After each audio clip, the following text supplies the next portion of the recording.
vamos fazer a nossa parte, que consiste apenas em tentar traduzir para aqueles que ainda não tiveram a oportunidade o alcance, o fabuloso alcance da mensagem de Ubaldi, que passa pela nossa ótica, apesar de ser a ótica de Ubaldi. Mas é o nosso esforço, a nossa pequena contribuição para que todos nós possamos sermos genuínos cientistas divinos.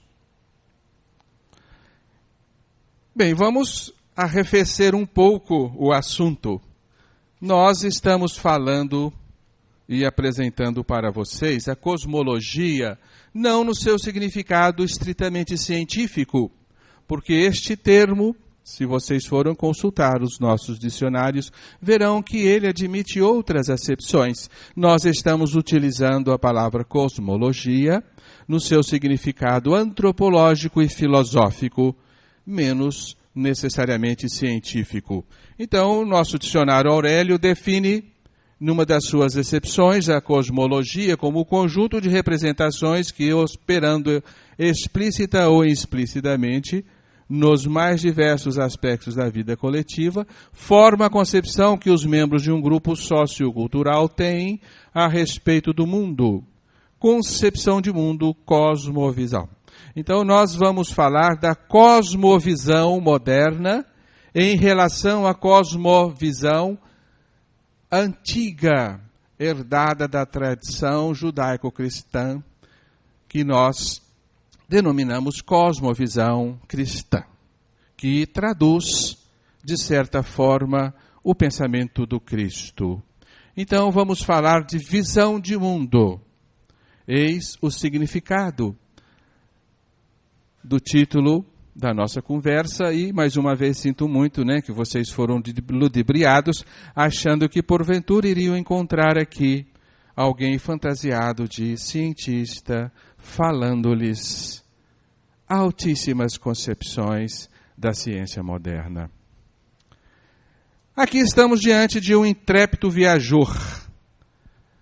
Este viajor pertenceu à Idade Média. É uma gravura antiga, famosa, do século XIV, de autoria desconhecida e que revela-nos este intrépido viajor que foi até o fim do mundo.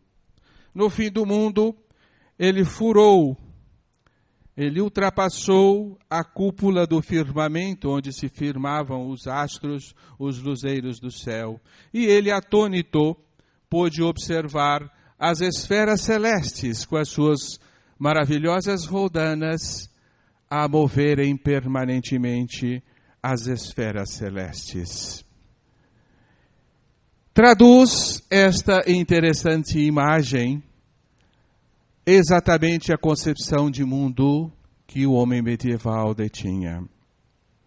Para nós, mentes cientifizadas do século XX, alimentadas por uma série de descobertas fantásticas, para nós, aqui está uma visão pueril, fruto de uma imensa ignorância do homem medieval que punha-se a acreditar estar vivendo num universo fechado, limitado pelas cúpulas vítreas do firmamento e além das últimas, além da esfera das estrelas fixas, estava o reino de Deus, onde o Senhor tinha o seu trono. Então Deus estava bem ali depois das últimas estrelas. Era uma concepção de mundo herdada das tradições judaico-cristãs, somada às concepções dos antigos gregos, sobretudo de Aristóteles. Como vocês sabem, o cristianismo antigo, os primeiros pensadores do cristianismo, absorveram a concepção ptolomaica de mundo que tinha a Terra pelo centro do universo e ao derredor os luzeiros, as estrelas errantes, que eram os planetas, o Sol, a Lua, e, enfim, a última cúpula a envolver a Terra, a esfera das estrelas fixas. Além, os gregos haviam situado o mundo dos deuses, o Empíreo. Então bastaram aos cristãos antigos trocarem o mundo dos deuses pelo reino de Deus, do Deus único. E assim, parecia estar muito bem concebido o mundo segundo a visão do antigo cristianismo. O mundo moderno nos dá uma outra ideia, também fantástica e fabulosa, do universo em que vivemos.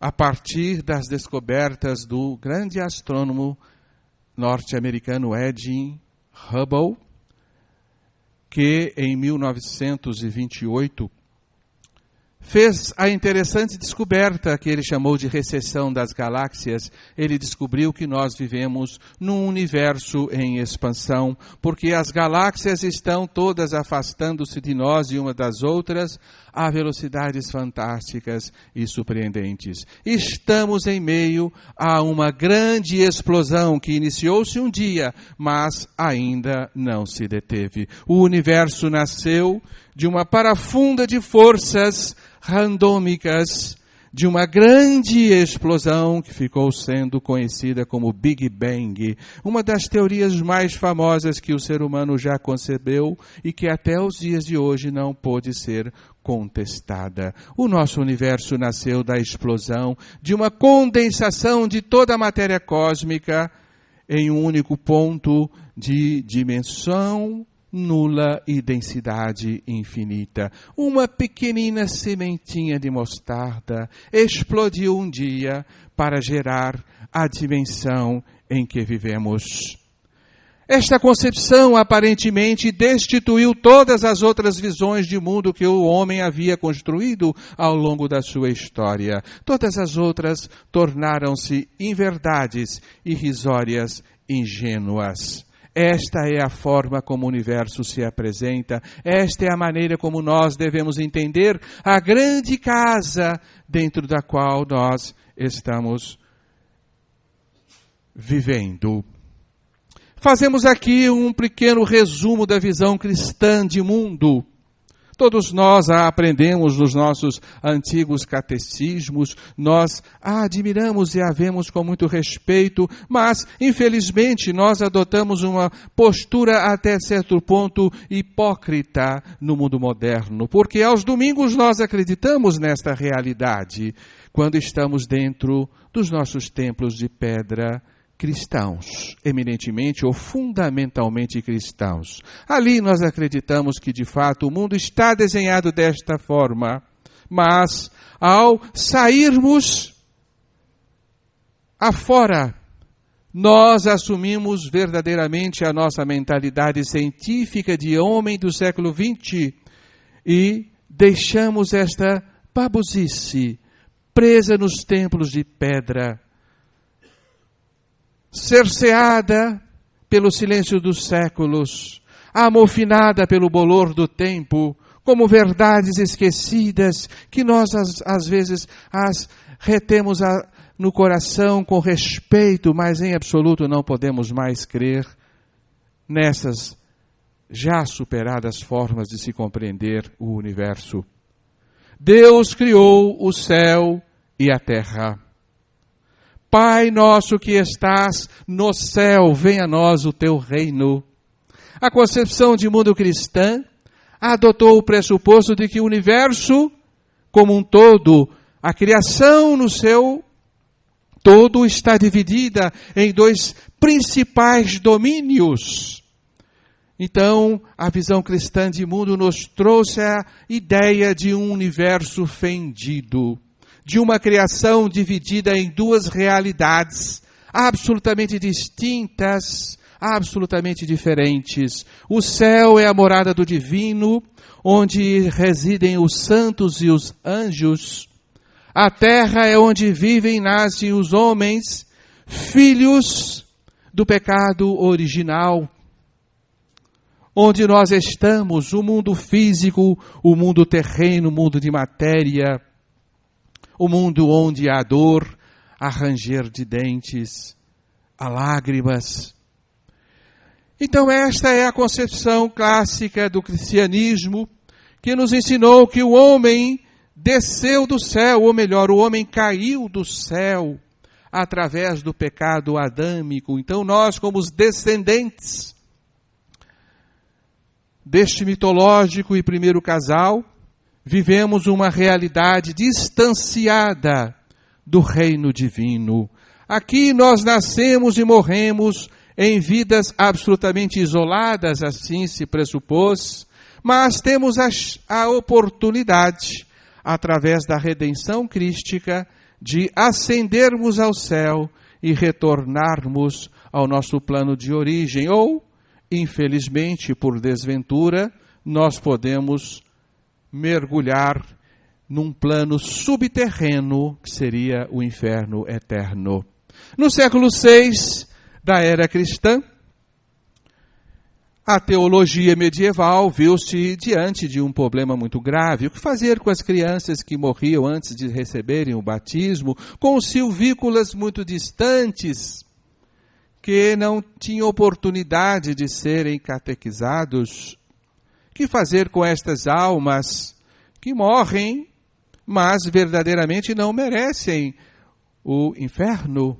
Então criaram o que chamaram inicialmente de limbo, uma região de transição entre a terra e o céu, onde estariam estacionadas estas almas, aguardando um veredito final do Senhor. O Senhor que resolvesse o destino destas almas indecisas. E criou-se assim a noção de purgatório, uma região intermediária, onde as almas aguardariam o juízo do divino.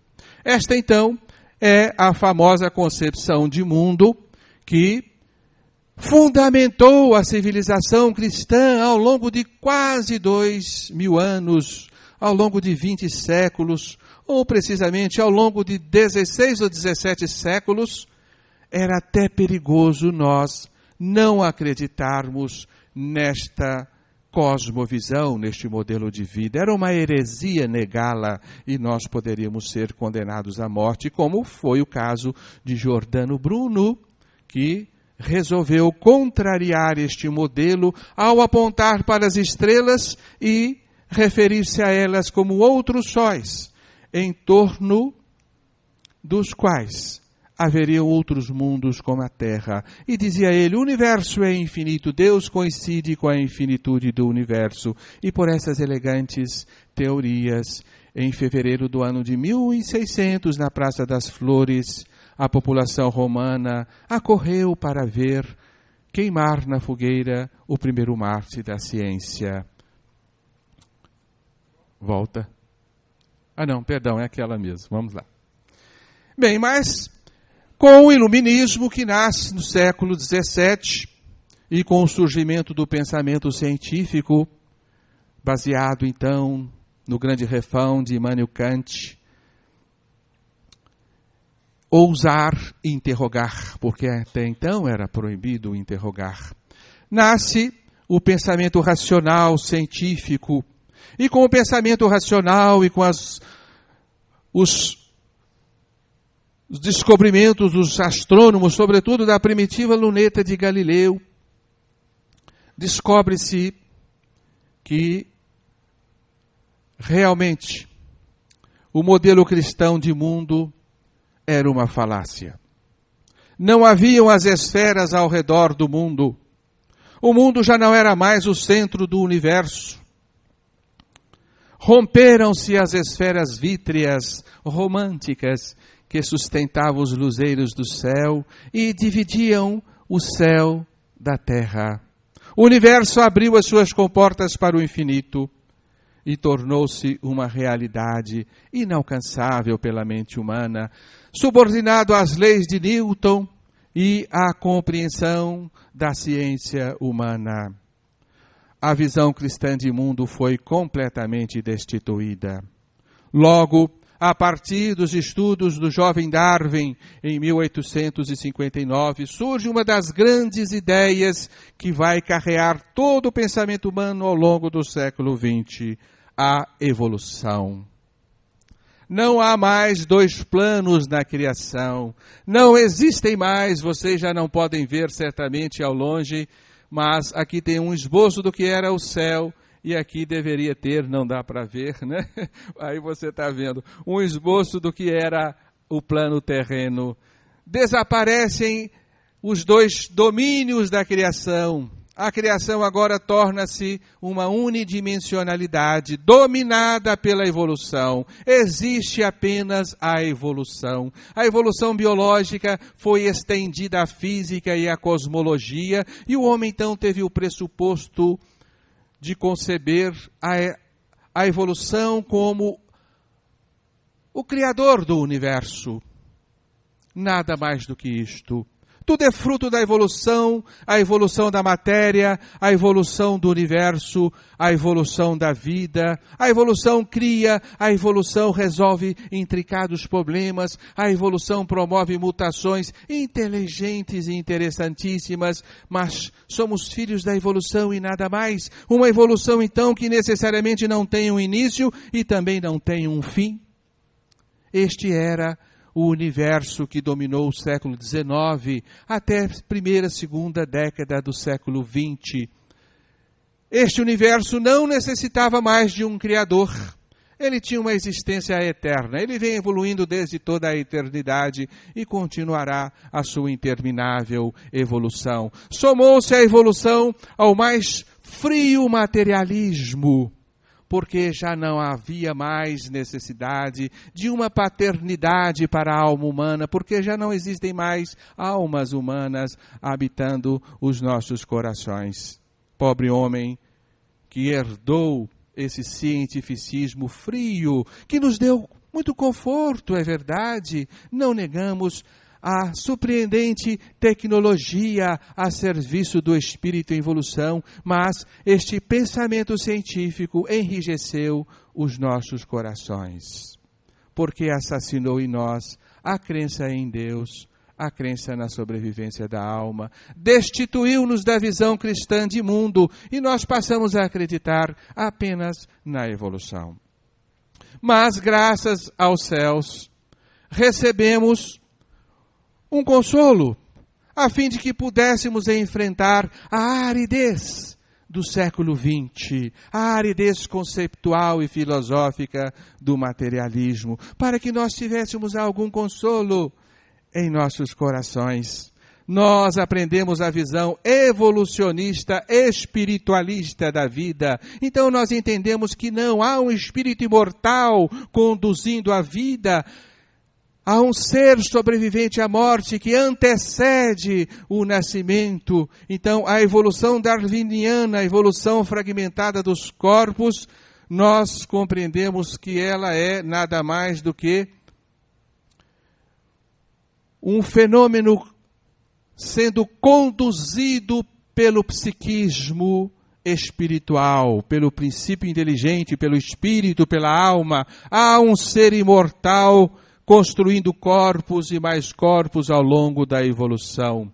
Então, nesta nova visão que dominou e ainda domina a nossa compreensão na atualidade, nós compreendemos e trouxemos de volta a existência de Deus. Deus cria fora de si, Deus cria no relativo, Deus cria espíritos que são submetidos à evolução, e através da evolução, eles criam a si próprios, num conceito que nós aprendemos a chamar de criação progressiva. A criação progressiva dividiu a realidade do relativo em dois planos, o plano físico, terrenal, material, e o plano espiritual, onde nós nos acomodamos nos intertícios das vidas físicas, ou seja, após o túmulo. Então nós morremos, vamos para o plano espiritual, continuamos o processo evolutivo,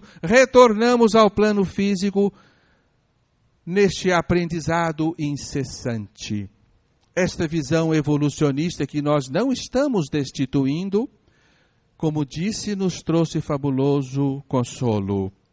Nós restituímos a realidade espiritual da vida e a crença da sobrevivência. Mas ainda passávamos a acreditar na evolução infinita, porque Deus seria a perfeição absoluta e nós estaríamos subordinados à perfeição relativa, jamais à absoluta. Então, muitas facções do pensamento evolucionista espiritualista, que é também uma cosmovisão, deixou-nos um tanto quanto intrigados, porque que nós, sendo filhos de Deus, somos dotados de uma natureza diferente. Vivemos num mundo físico que não retrata a genuína natureza do nosso Pai.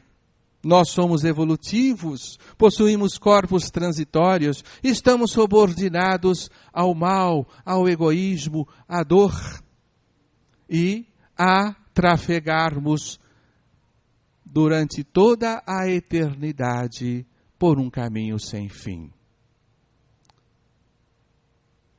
Vamos lá? Aí estamos estacionados na atualidade.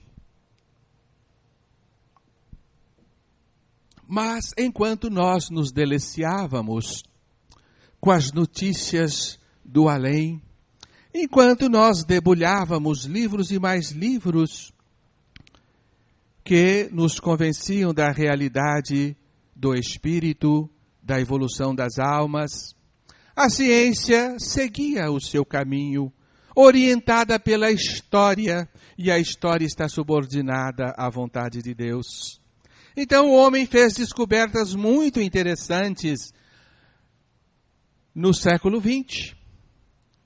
Como disse a vocês, Hubble fez a interessante descoberta da recessão das galáxias. Então, os cientistas se apressaram a deduzir que o nosso universo nasceu de uma grande concentração de forças.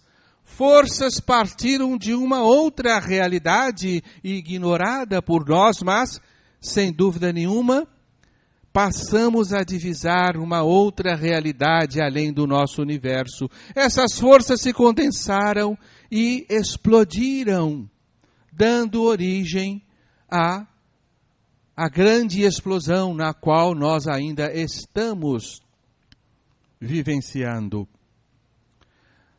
E algumas facções do pensamento científico chamou essa primeira concentração de forças de Big Crush, ou a grande concentração. Existiu uma grande concentração de forças surpreendentes que se embatumaram naquele pontinho chamado singularidade, que explodiu para gerar o nosso universo. O nosso universo, então, passou a ter um dia em que nasceu. O nosso universo passou a exigir um Criador, ainda que esse Criador não tenha um nome. Mas ele foi criado um dia. Ele veio de alguma outra realidade. O nosso universo tornou-se uma dimensão limitada, encerrada em si mesma. Vejam que coisa interessante. O nosso universo tornou-se um domínio espaço-tempo emborcado, uma infinitude fechada, um espaço curvo nos retém dentro de uma ilusão de infinitude. Aqui nós temos uma famosa fotografia do satélite COBE de 1989 da NASA, que fez uma fotografia das irradiações de micro-ondas do universo, sugerindo-nos que o nosso universo é, de fato, uma bolha espaço-tempo fechada em si mesma. Portanto, nós fomos levados a uma nova concepção de universo, uma concepção que nós aprendemos a denominar de criacionismo quântico, porque é uma concepção criacionista. Ela parte do pressuposto de que houve uma criação para o nosso universo. O nosso universo teve uma data de nascimento, possivelmente terá também um dia em que ele receberá o seu atestado de óbito. Mas o universo tornou-se limitado no tempo e no espaço. O universo tornou-se uma grande bolha de espaço-tempo sendo inflada. Este universo nasce de uma imensa hecatombe, de uma grande desordem, de um verdadeiro caos que forças físicas trataram de dominar ao longo dos milênios. Houve interferência de leis físicas que a ciência está tratando ainda de compreender. Algumas já foram entendidas, outras expressas em fórmulas matemáticas, embora a ciência não se pergunte de onde vêm estas leis, por que elas existem, por que elas têm um direcionamento inteligente, por que elas atuam com uma precisão impecável. A ciência ainda não teve essa humildade de se deter nessas questões. Mas então surge a necessidade de um Criador, aqui ironizado pelo Deus que sopra e por forças ocultas e antagônicas, né? Um demoninho aí cortando o barato do Senhor, né? Explodindo o universo. Nós achamos isso aí fenomenal, porque com o balde nós vamos compreender um pouco melhor desta nova realidade. Mas eis que interessante, se nós projetarmos esta ideia segundo uma perspectiva um pouco diferente. Olhem só que interessante. Quer dizer que no universo existem agora duas realidades?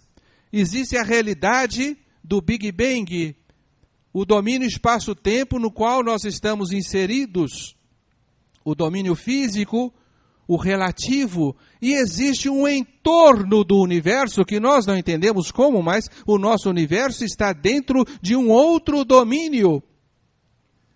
Esse domínio passou a ter uma existência, embora constituído de imponderabilidades. A ciência começou a inquirir como seria esse outro domínio do qual o nosso universo partiu. E inteligências modernas conceberam que neste outro domínio, possivelmente, as forças fundamentais do universo estariam em absoluto repouso, em absoluto equilíbrio. Pensadores da astrofísica, da cosmologia científica, conceberam que este outro universo existiria num grau tal de simetria a não permitir roturas de movimentos. Chamaram esta realidade de universo supersimétrico. Mas houve uma quebra desta simetria. Esta simetria se rompeu um dia e diz a ciência, graças a essa ruptura surgiu o nosso cosmo. O nosso cosmo está feito de simetrias quebradas, de desequilíbrios de forças. E diz a ciência, graças a estes desequilíbrios nós existimos, existe a matéria, existe a energia, existe o movimento, existe o transformismo. Então vejam que interessante, um outro universo além do nosso, o universo da supersimetria, o universo da simetria quebrada. E a ciência passou a sugerir-nos que nesta outra realidade não existiria nem o tempo nem o espaço. Estaríamos diante de uma dimensão atemporal, não espacial.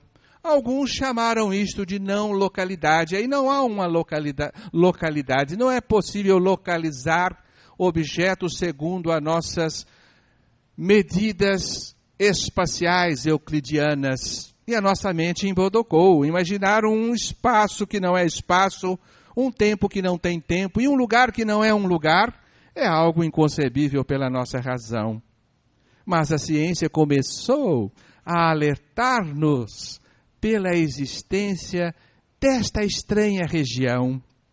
Ela foi considerada também por muitos como um vazio, mas um vazio muito especial, um vazio altamente criativo, com imenso potencial de criação. É o vazio quântico, rico de partículas virtuais, que nós não podemos ver, não podemos identificar, mas desta outra realidade partem partículas que vêm até o nosso universo e aqui se precipitam como partículas reais. Então a ciência gerou um conceito de vácuo quântico criativo, de universo supersimétrico, onde as forças existem em completo equilíbrio. Vocês, naturalmente que são espertos, já estão compreendendo onde que a ciência haverá de aportar. Será que este universo, com estas estranhas características, não é o universo divino? Não é o mesmo céu dos cristãos antigos? Será que não é? Pois olha que interessante, a ciência está dizendo que houve uma força que se precipitou do universo original para o nosso cosmos. Houve uma precipitação de forças, houve uma quebra de simetria, houve uma ruptura de ordem, houve uma precipitação da onda quântica, houve um quebrar de uma onda que até então estava em silêncio e completamente estacionada. Guardem bem estes nomes que nós estamos lhe dizendo: quebra, precipitação, ruptura. Olha que interessante. Grande concentração. Isto não é uma fuga? Isto não é uma queda de um paraíso? Por que não? O Big Bang, então, passa a existir na nossa realidade como um movimento de expansão. E será que esse movimento de expansão, o Big Bang, que a ciência ainda ignora, não é um movimento de retorno ao universo original? Quem nos dá esta dica é o nosso querido Ubaldi.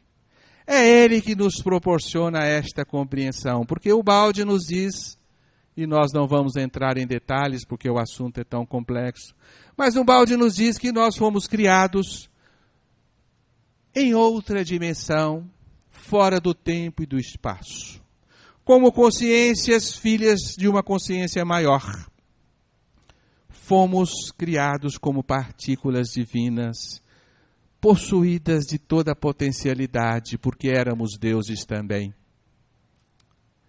E muitos deuses menores decidiram ser deuses maiores.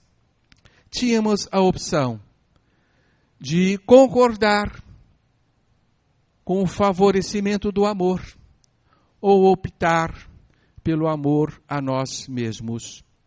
E tivemos uma intenção de um crescimento inadequado. Então, diz Ubaldi, muitos deuses menores intencionaram ser deuses maiores. Então, nós nos arrojamos numa força expansiva de crescimento. O mito de Lúcifer. Serei como o Altíssimo.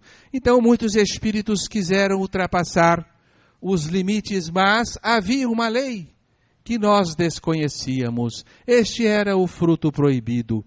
E este impulso inadequado ricocheteou na lei, diz Ubaldi, e o resultado foi exatamente o inverso. De uma ação resulta uma reação. Essas forças se precipitaram e houve um grande desmoronamento de deuses. Um imenso precipitar de forças descomunais e fantásticas. Essas forças se concentraram num ponto aparentemente fora do universo divino e geraram o cosmos relativista e físico onde nós agora estamos. Que surpreendente concepção nos deu Ubaldi. E diz Ubaldi, depois desse instante, o instante de involução do espírito, nós iniciamos a grande trajetória de retorno, trajetória da evolução. Aqui nós estamos, em meio ao retorno para casa, nascendo e morrendo em muitas e muitas vidas na longa caminhada dos milênios. Aqui nós estamos imersos no oceano do tempo, vestidos de matéria e de energia, vestes impróprias para seres que foram criados como pensamentos puros. Então nós não vivemos uma normalidade, vivemos uma grande doença no seio da eternidade, nos diz Ubaldi. Vejam que modelo surpreendente. Aqui Ubaldi nos trouxe a concepção do universo perfeito que ele chamou de sistema, onde não há movimentos, não há evolução, onde existe a perfeição absoluta, a absoluta quietude de todos os valores, porque todos estão na sua máxima potencialidade.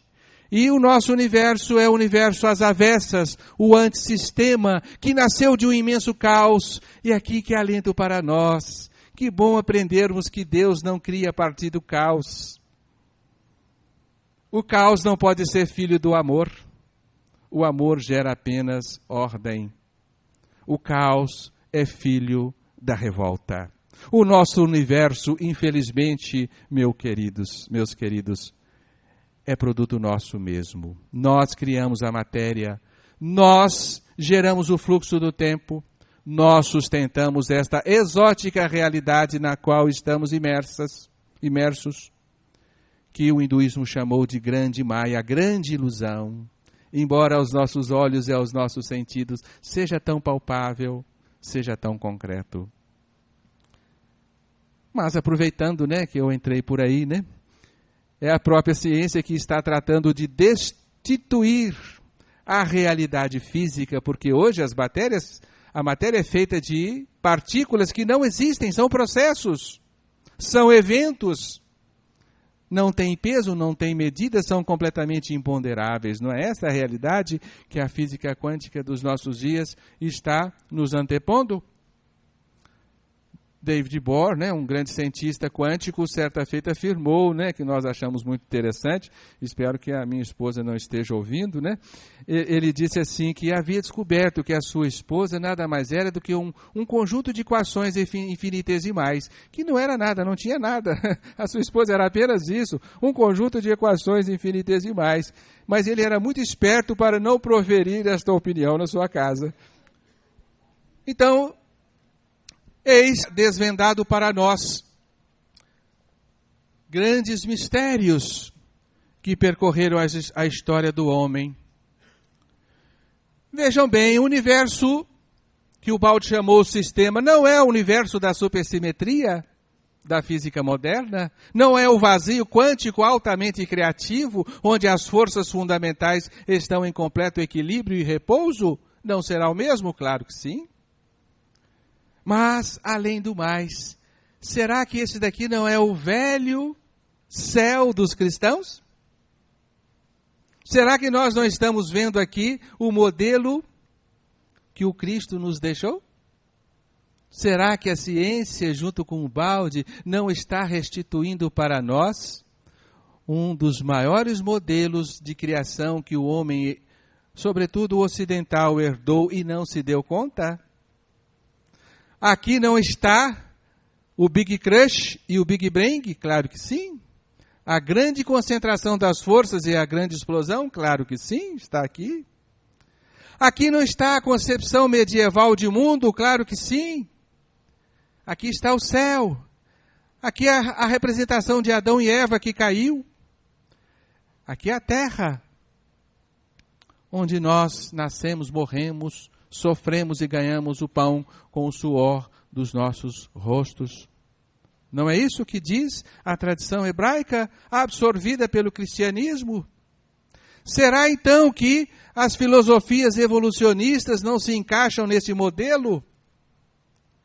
As filosofias evolucionistas não estão nos dizendo que nós estamos evoluindo de um estado de simplicidade e ignorância para o estado de pureza espiritual e não se encaixa aí dentro desta mesma visão? Claro que sim, que coisa surpreendente. Nós acabamos de abraçar catolicismo com espiritismo. Acabamos de jungir ciência moderna com cristianismo.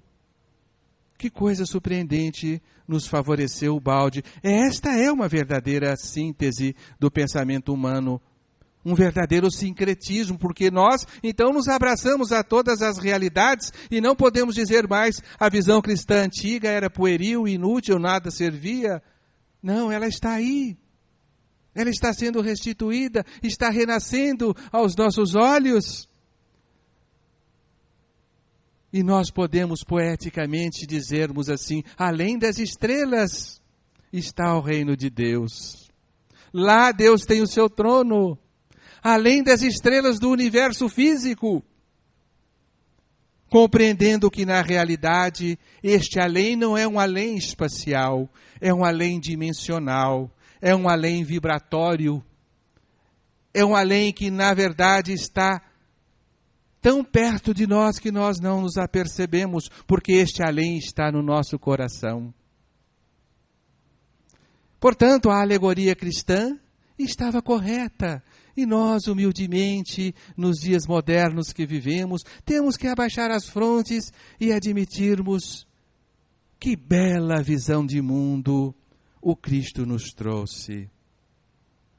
De fato, nós somos os mortos, somos as ovelhas desgarradas, somos os filhos pródigos, habitamos os túmulos de matéria, que são as nossas vestes e os nossos envoltórios físicos. E necessitamos urgentemente de salvação. Por isso, humildemente, nós devemos bater no peito e novamente aprendermos a dizer: Jesus é o meu Salvador. Eu fico, de certa forma, emocionado ao dizer isso para vocês, porque quantas e quantas vezes nós ironizamos o fundamentalismo cristão e nós negamos a salvação. Não, eu estou em evolução, não preciso ser salvo. Preciso de reforma íntima, preciso de educação de hábitos, mas eu não preciso em absoluto de ser salvo. Mas agora não, nós estamos entendendo que todo este universo é um universo desmoronado e através da evolução este universo está sendo restituído à sua condição original. Nós estamos na via de retorno ao Pai, não na via de ida. Eis então a visão fundamental que nós estamos restituindo na atualidade. Aqui está outra concepção surpreendente da Idade Média. Os anjos do céu estão lá em cima, admirando o nosso universo. Aqui está a bolha de universo que nós vivemos, a Terra ao centro, as constelações, enfim, os astros estão todos dentro desta grande bolha que é o nosso mundo. Que concepção interessante. Alguém pode negá-la? Alguns anos atrás, nós iríamos rir desta acanhada visão de mundo. Que idiotice é esta? Mas agora não. Com imenso respeito nós olhamos esta concepção. Herança da visão cristã de universo. Existe um mundo além do nosso. O nosso universo é uma bolha de espaço-tempo fechada. É bem verdade que não temos o nosso mundo por centro, mas nós continuamos imiscuídos no nosso grande egocentrismo, vendo o universo girar ao nosso derredor. Nós continuamos nos fazendo o centro do universo. Queiramos ou não, esta visão é filha do nosso egoísmo. Então nós restituímos esta poética concepção de mundo, aprendendo a vê-la adequadamente. Então já não tratamos aqui de visão científica ou cosmológica moderna versus visão cristã, porque as duas se abraçam. Já não estamos diante de duas realidades antagônicas que se chocam. São formas de ver a mesma realidade. Vamos lá? E existiu este homem. Não sei se bem homem. Ele nos deixou estes conceitos em parábolas singelas, mas tão poéticas, em frases que aparentemente nos passaram despercebidas.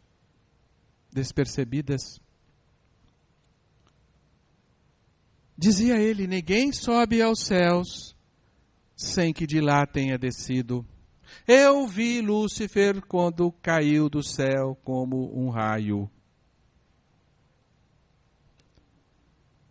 Venho as ovelhas perdidas da casa de Israel. Venho restituir a vida eterna aos mortos. Não temas, ó pequeno rebanho, porquanto vosso Pai aprove dar-vos o reino. Por que o Cristo iria dizer estas palavras? Nós podemos negá-las? Se somos genuínos filhos de Deus, por que temeríamos pela herança que por direito nos pertence? Mas agora nós compreendemos. A astrofísica moderna está caminhando a passos rápidos para concordar com que este grande homem, este grande amigo nos disse. Por isto a física moderna já marcou, no futuro próximo, o seu encontro com a teologia. E diríamos mais, a física e a ciência já têm marcado o encontro com o Cristo. Sim, é isto mesmo. É curioso observarmos, ouvirmos esta realidade. A ciência encontrando-se com o Cristo, conferindo verdade científica ao Evangelho. Sim, o Baldi nos disse isto. Portanto, nós estamos encerrando, já que vocês estão tão cansados, essa nossa ligeira exposição. Espero que tenha sido compreensível, que vocês tenham pelo menos aberto uma janela interna para divisar novos horizontes. Este horizonte maravilhoso que o Baldi nos permite divisar, onde nós iremos realizar uma grande síntese do pensamento humano, colocando dentro de uma mesma realidade várias visões fragmentárias, e todas abraçar-se-ão a uma só realidade, sob a voz de um só pastor, que será o Cristo. Muita paz, muita alegria para todos nós.